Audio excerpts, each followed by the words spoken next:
say so. I think it's bureaucratic. The main point is that they don't understand that, the people lose their job. Yeah, so if the grassroots people and not well educated people, what can they do? Yeah, for the young people, when they come out, they cannot have their own jobs. Maybe there will be more back to the 70s and the 90s. People would join the triad. Beating up people in the street, smuggling. But as regards smoking as a health problem, it is a massive problem, though. I mean, just in terms of the damage it does to people's bodies, and I've got to tell you, now and again, I do enjoy an occasional cigar, actually, and it is a disgusting habit. And I'm someone who I probably, if I know that. There has been a little bit of discussion about whether to totally ban the import of cigarettes. I know. And that is the kind of big thinking, big ideas. I think that the government seriously should be willing to discuss. I think.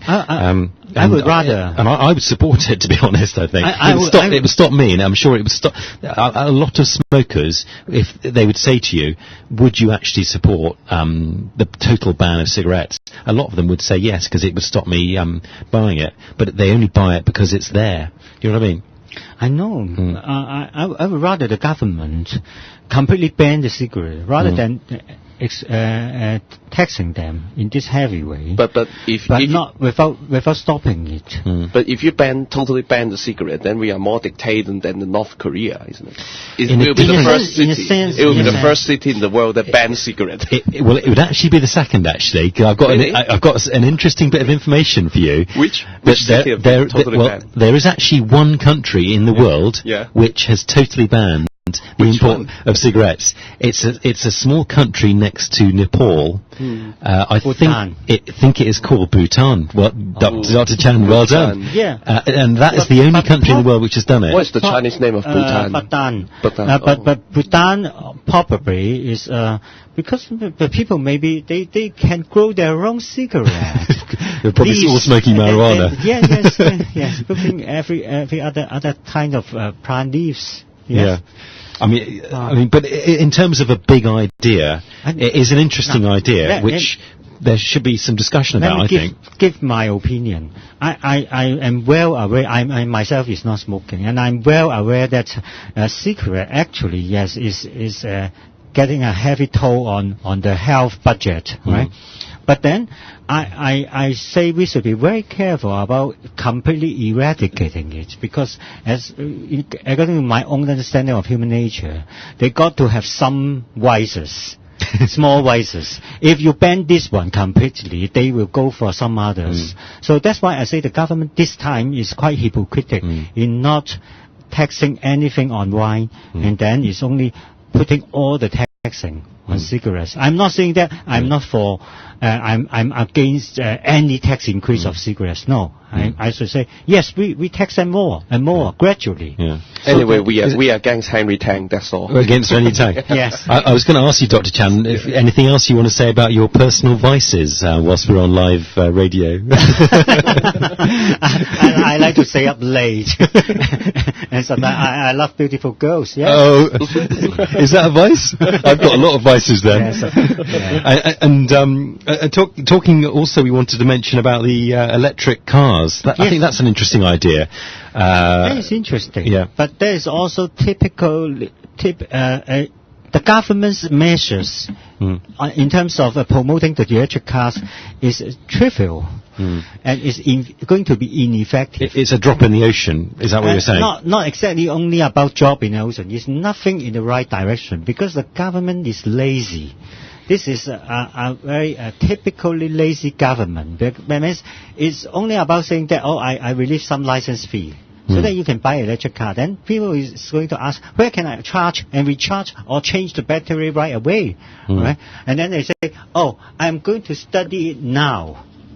And then, if you ask, can you give us a deadline? When will you end up your study? Then they say we can never promise. Then it takes maybe 10 years for them to complete it. By that time, already it's electric car everywhere in the world except in Hong Kong. This is the typical Hong Kong laziness, government laziness. Because Hong Kong, it does often follow other countries rather than lead in areas like that. People in a very sloth way. Yes, very lazy. Yeah. It's just always only taking half measures. You see the air pollution measures. You always see this. We better explain to our overseas listeners that in the budget there was the government were attempting to try to be seen to be helping promote electric cars and so on. But it seemed to me a bit of a drop in the ocean, and it was they need to pump a lot more money potentially into it. Just say that they will relieve some licensing fee, right? First licensing fee, and then they are not putting in any research or any government budget for so-called charging stations. They are not putting money into the university to do any R&D. They're putting R&D in order to adapt foreign brand cars or something like that. Right. And I think we've got to move on. We've got a couple of other topics we want to talk about. Hilary Clinton recently visited Beijing, and Ken was saying that she was kissing ass. That was Ken's. Is that right? Yeah. How'd you say that? Brown nose. Yeah. How'd you say kissing ass in Cantonese? We don't say kissing ass. No. Yeah, we only say shine shoes. Yeah, but we say a dog shine shoes. You shine people's shoes like a dog. We say 擦鞋狗. And in some ways it was surprising that was the tone that she was sent there to give, actually. Whether, once Obama visits China, whether he's going to take a more hardline stand or not. But it's interesting that she took that approach, actually, because people perhaps weren't expecting it, actually, because she's not really that kind of woman, actually. But it was interesting that she went along there and said what she said, and talking about how trade and the economy was all important and so on, and was seen also. I think she was seen visiting a sort of a pro-Beijing church as well, wasn't she? Yeah. It's government arrangement. Yeah. Anyway. Yeah. But that's it's a bit of a concern that the Obama administration sort of took that tone. I think it's all within our expectation, in a sense, because the Obama administration, although very progressive in home affairs, in internal affairs, internationally speaking, is retreating from Bush former aggressiveness. So in terms of China, is also trying not to meddle with Chinese human rights issue too much, right? Especially at this time, the Americans are at the mercy of the Chinese, right? If the Chinese stop buying American bonds, right, the whole economy will be intact. Yeah, what I'm afraid is the Western value.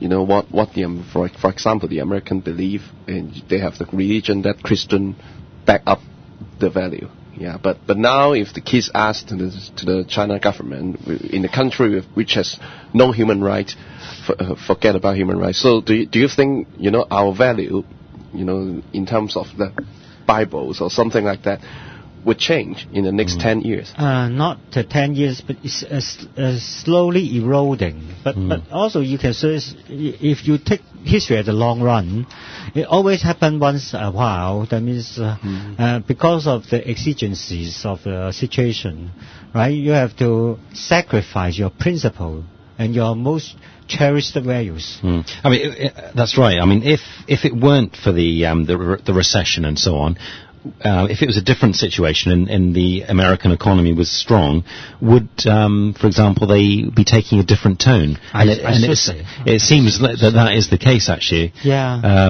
Obama will be returning to China more than to Iraq, because this is what Bush initially want to target. Yeah, I mean, and linking it to, we're going to talk a bit about Robert Mugabe, the Zimbabwean guy, basket case of America, who's Africa, who's it's been reported who's just recently bought a house. Barbarian. In the barbarian. But he has a barbarian wife. Well, it's got a big. Let me tell you, it's got a big Hong Kong link now, because it's been reported, and it was quite widely reported in the local Chinese press that this guy Mugabe has bought a house in Taipo in Hong Kong. But linking it to what we were saying about the way the Americans view Beijing and so on, I mean, the Americans can quite happily aggressively speak out against Mugabe, because economically, that country is not particularly important to them. But obviously, they can't use the same sort of strong language